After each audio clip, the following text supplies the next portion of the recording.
Hello, and welcome to The Explainer. Today, we're diving into the Four Resolves, a really practical guide for getting unstuck. It comes from the RAFT to Freedom program, and it's all about how we can direct our energy away from old, unhelpful habits and, well, towards something much better. So, let's get right into it. This quote from Samuel Johnson just hits the nail on the head, doesn't it? It perfectly captures that feeling. You know, those patterns we fall into. We often don't even notice them building up piece by piece until one day we wake up and they feel just impossibly heavy, like we can't break free. And that leads us to a really big question. The RAFT program is very direct about the fact that, yeah, life can be tough, it can be painful and difficult. But just accepting that isn't the final step, it's actually the starting line. So, the real question is, what do we do now? And the answer to that question really comes down to effort. But not just any effort. We're talking about skillful effort. It's not about gritting your teeth and passively enduring the hard stuff. It's about being really intentional about where we put our energy. This is where the RAFT program offers us a kind of map. And that name, RAFT, is actually an acronym for the four key stages of this journey: recognize, abandon, freedom, and train. It's a framework designed to help us channel our energy wisely, to move away from those heavy chains of habit we just talked about, and toward a real sense of freedom. At the very heart of this map, you'll find what are called the Four Resolves. Now, in Buddhist teachings, they're also known as the Four Great Efforts. But you can just think of them as four simple, powerful intentions for nurturing what helps you grow and, just as importantly, letting go of what holds you back. So what are these four resolutes exactly? How do they work? Let's break them down, because together, they really do form a complete navigation system for our inner world. Okay, it's a four-part strategy. Think of it like this. The first two are about defense. First, you try to prevent the unhelpful stuff from even starting. But hey, sometimes it does, right? So step two is to abandon it as soon as you notice it.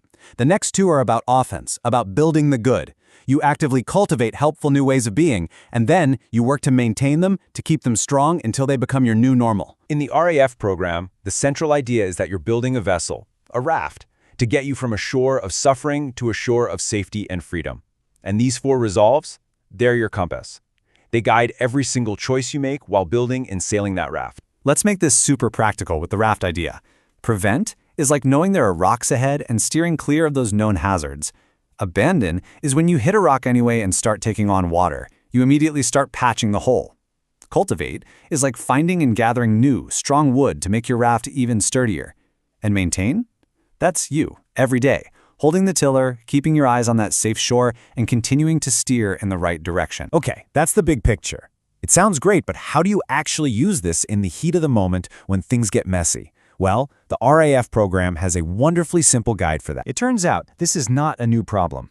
Over 2,500 years ago, Gotama, the Buddha, gave his own son, Rahula, a guide for skillful living. The RF program calls this the Rahula Rules, and it's a brilliant way to put the four resolves into action, right here, right now. It's this simple three-step check-in. First, before you do anything, you reflect. Ask yourself, is this going to be helpful or harmful? That's your resolve to prevent. Second, while you're doing it, you assess. Is this actually causing harm right now? If the answer is yes, you stop. That's your resolve to abandon. And third, after you've acted, you review.